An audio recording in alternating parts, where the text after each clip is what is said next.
Go ahead and introduce yourself. Okay. My name is Mattarrington. I'm the owner and operator of Teton Shaves. Nice. Thanks for being here, Matt. He's also the guy basically behind this whole deal, which is the Idaho Shavers Meetup. Yeah. So thank you for that. The other artisans have already thanked you on this video. So we just got 3 quick questions we're going to ask for you.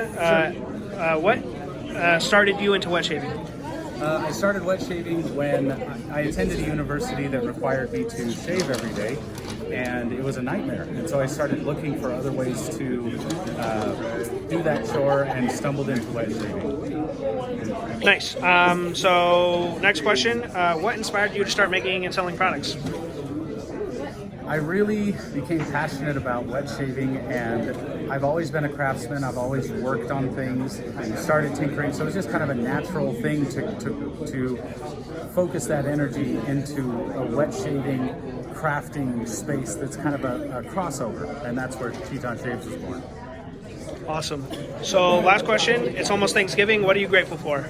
It's got to be family. I've got 6 kids at home, a wife that loves me, and I couldn't be more thankful for anything else in my life. Awesome. Thank you, Matt. You got it, man. Cheers. Hey, this is Douglas Smythe from PhoenixShaving.com, and I'm here to answer some questions for you. First of all, welcome to the meetup. This is the first meetup that we had in the last year and a half, almost 2 years now, so super stoked to be here. Thanks, Matt Darrington, for making it happen. Now, fire away. All right, so how did you start wet shaving, Doug? How did I start? Well, I was introduced to wet shaving by my dad back when I was younger, like very young, probably 5, 6, 7, 8. My dad would use a safety razor on the weekends. He inherited 2 from his grandfather, or his father, actually my mother's father, but he ended up with them. He'd use it and then set me up with a second one, putting me next to him on the sink and on a little stepping stool. He wouldn't put a blade in mine, obviously. And, he'd lather me up, and I'd sit there next to Dad, dear old Dad, doing the whole thing. And then I grew up, of course, as everyone does, and kind of got away from that. And when I was of age, I got a razor in the mail when I was 18. I think due to civil service. Gillette knows how old you are. And they sent me the cartridge razor. Stuck with that, and got away from safety razors because you really couldn't, in that time, you couldn't find them anymore. You couldn't find blades anymore. This is pre-internet. But I always used a brush still. I used a brush and soap. I don't know why, but maybe I wanted to be different. So I was doing that for years, never stopped doing that. And then got reintroduced to it probably about 25 years ago because I'm a collector, and I saw vintage razors, picked them up, and again, at that time, you could find them on the internet again, blades. And it pretty much went, I'd say, uphill from there. Nice. So that leads us into the next question. What inspired you to start making and selling products? That was a happy accident. That originally came to me when I was living abroad in Central America. I was living in a hammock at the edge of a rainforest in Central America, and I was getting bit between the hours of 5 and 6 p.m. every day on the beach by sand fleas, and I needed something to cure that itch. And in that time, there was nothing called itch, or in that town rather, there was nothing called itch no mas or any afterbite type treatment. So I needed to create one. In fact, I called mine Itch No Mas, and that worked like a charm. So much so that locals as well as fellow tourists were knocking on my tent flaps to get themselves some. I created it just from what I found, essential oils and just different chemicals I found at the pharmacy down there. And kidding around in my hammocks one day swinging, I don't know what day it was, but I was thinking, if I ever make it back to the States, I'm going to sell this stuff.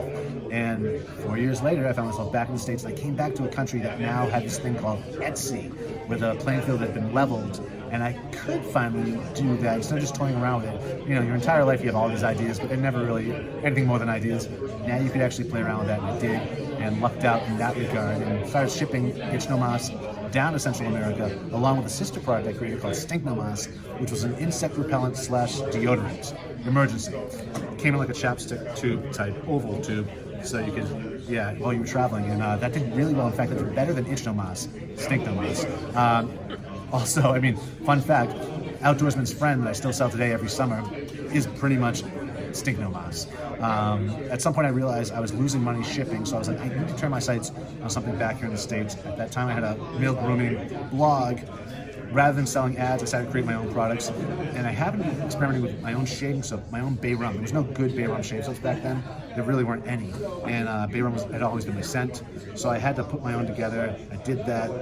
Long story short, I sent it to Mantic59, who I'd been writing for his blog, Shopologist, and my other friend, Leisure Guy, Michael Ham, who wrote the Gourmet Guide to Traditional Shaving, or Gourmet Shaving rather. Leisure Guy's Guide to Gourmet Shaving. If you don't own that book, own it. And they both asked me after the fact, when are you going to sell this? And I hadn't had any plans to sell it. I was just making it for myself. So luckily, other folks liked what I was doing for me, and that's really where it all began. I mean, it's a long story, but that's the gist of it. Thanks. That's an awesome story, and we could talk to you all day. Yeah, you really could. Yeah, we really could. The last one. It's almost Thanksgiving. What are you grateful for? I'm honestly grateful for this meetup. This has really been a long time coming. After such a long time of not seeing people impressed in the flesh, as they say, this is really, it's great. So a big shout out to Mattarrington for making this happen. Him, his dad, everyone here has been so friendly and welcoming, and it's just been an awesome time. So I very much appreciate that. Thank you again, Matt. And thank you, Conrad, for showing up as well. Thanks, man. And you're a lot taller than what I thought you were. Thanks, man. We're here with... Hi, I'm John Patton. I'm with 345 Soap. I'm based out of northern Colorado in a small town called LaSalle. Nice, awesome. So we just have a quick interview we want to do with you. How did you start wet shaving? Well, ironically, I ran out of soap in the shower one day. I used my wife's mango goo body butter. I did it for about 4 days, and I finally said, okay, I've had enough. Just go online and buy some more. Stop being lazy. And then it was went down the rabbit hole of the internet, click, click, click, and I thought, you know what, why don't I just try and make my own soap? And so that's kind of where 345 started. I started in bar soaps. And then as it progressed, I thought, well, what else can I make? You know, I'm pretty creative, I at least think I am. And I started looking at other things, and I went into candle making. And then I shave. And so I thought, well, if I'm making bar soaps, I can make the leap over to this wet shaving side. And that's kind of where that came from. So I started getting into that as well. Awesome. Last thing, it's almost Thanksgiving. What are you grateful for? A lot of things. This past couple years have been uncharted territory for a lot of people. So I'm super grateful for my family. I'm grateful for my friends. I'm at a shave meet now, so I'm grateful that I get to be out to meet new folks. That's really, really what I'm grateful for now. I think past couple years have put a lot of things into perspective of what truly matters, and family and friends are what truly matter most. Thanks, John. Yeah, thank you.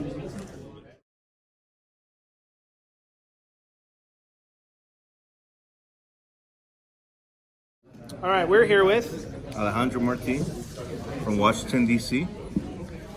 And we're at the wet shaving meetup here in the Northwest. Very happy to be here. And he's one of the vendors. You make strops, right, Alejandro? Yes, I do. Fire hose strops. Awesome. So what got you into wet shaving? So my grandfather shaved with a Merc back in the day. And we had a conversation 10 years before he died, and he told me that he really liked German, DEs. And I was shaving before, but I was shaving with cheap stuff. And so one day he saw my, I got into it. I went from the art of shaving, and then when he asked me, he's like, I had that strain. He said he had that same one, and then he asked me so many questions. I just said, Grandpa, you want it? So I gave it to him. He's like, yeah, thank you. So I gave it to him. And then that kind of started the romance because it was another link to my grandfather. So, kind of transition that into your strop making. So the strop making, I started buying strops from a gentleman named Anthony Miller, and he lives in Maryland. For me, greatest USA strop maker. And I just kept, researching him, talking to him, and I bought every single strop he has. And he's a Christian man, and so we had a lot of really deep talks. And I liked the way he worked, and so he started giving me tips on how to make them. And he told me that he liked fire hose, but he said it was too much work. He said, but if you can make it work, try to perfect it. And that's kind of how I got into it, because it was something he didn't offer, and I didn't want to compete against him because I respect him a lot. So that's how I got into it. Now, do you only make fire hose straps, or do you make other straps as well? I will make leather straps, but there is a machine that I need to get. And once I get that machine, then I'll start making. And I usually use Horween leather from Chicago because all my stuff is USA. You want to go ahead and hold up one of your straps Yeah, real quick? sure, no problem. So this is a fire hose, and is this a vintage one? Yeah, this is a vintage one. This is from linen from a fire department in 1972 from West Virginia. All right, that's cool. If you want a cool, awesome vintage fire hose strap, you can pick them up. Where can you pick them up, actually? Right now, you can pick them up on Murphy McNeil, and you can also email me. All right, Alejandro, it's almost Thanksgiving. What are you grateful for? I'm thankful for my family. I'm thankful for being here, and I'm thankful for just being alive during this coronavirus, and just having found God. Awesome. Recently. I mean, I've always been Christian, but I was kind of, but I'm thankful for being amongst my friends here in Idaho. Awesome. Thanks, Alejandro. Thank you, man. We're here with. Rich Hansen of Rich Man Shaving. All right, Rich, we're just doing a quick interview. What got you into wet shaving? A friend confided in me of his new hobby and told me I could save money. And I thought his hobby was a little bit interesting because he showed me through a video of guys shaving in their bathrooms. So I was gonna tease him about it, but he said you have to try it. So I tried it, and then I became that guy. Yeah, it backfired big time, and I haven't saved any money. Oh, man. Yeah. All right, second question. What inspired you to start selling and making products? My dad, one day after I got him into the hobby, found a lathe and just turned a brush as a project. And he said, next time you're home, we'll turn one together, father-son project, and the rest is history. Nice. I loved it. So last Started thing, everything. it's almost Thanksgiving. What are you grateful for, Rich? What am I grateful for? I'm grateful for community. And I think that's really what all this has tied me to. And it all started out, just community. Awesome, man. Awesome. Thanks, Rich. Thank you. Take care, guys. All right, we are here with. Bubbles and Bows. I'm Clarissa. I'm This is Tanya. Nice, awesome to have you guys. We just have a couple quick questions for you. How did you guys start in your business? So we started our business 3 years ago now. Yep. Yep. We were just two parents in the same neighborhood that needed to have alone time away from our kids. Not really. She crafts a lot of handmade hair bows, leather products, other good stuff like that. And then I crafted sewing. And we got together when we were both saying, "Hey, you should start selling this," and we decided we should start selling this together. Nice. So yeah, that's, And how did you get into the wet shaving part of it? we decided to expand our customer base. So a lot of our product was geared more towards moms, young girls, everything like that. But we decided that we needed to expand into more grooming products per se. And she really likes formulating, working with the products and the oils and stuff like that. And it's really fun. This is definitely my baby. So, but yeah, that's what we did. This is actually our first formulations. So they're kind of ground zero for hopefully a bright future for our shaving products. That's awesome. Since it's almost Thanksgiving, what are you thankful for? Myself, I'm thankful for my family. Without the support of my husband, I wouldn't get to it. That's a big thing, the support from the families, or else we wouldn't have this business. So. Awesome. Yeah. All right, thank you, gals. Thank you.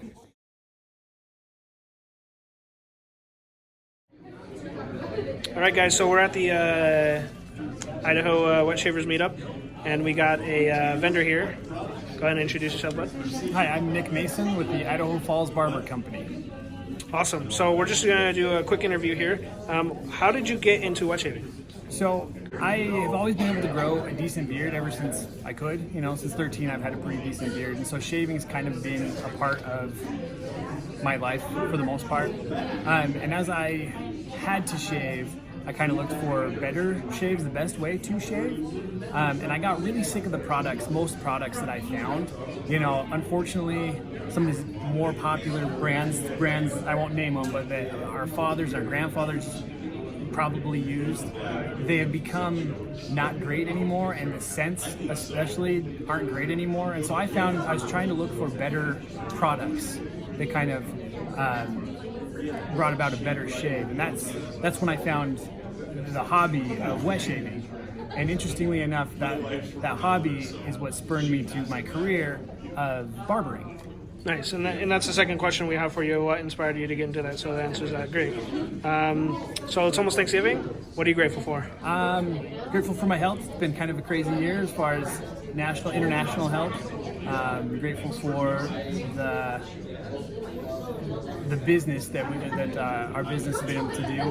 We've grown quite a bit, and we've seen a lot of progress. So I'm grateful for that. Awesome. Thanks, man. Thanks.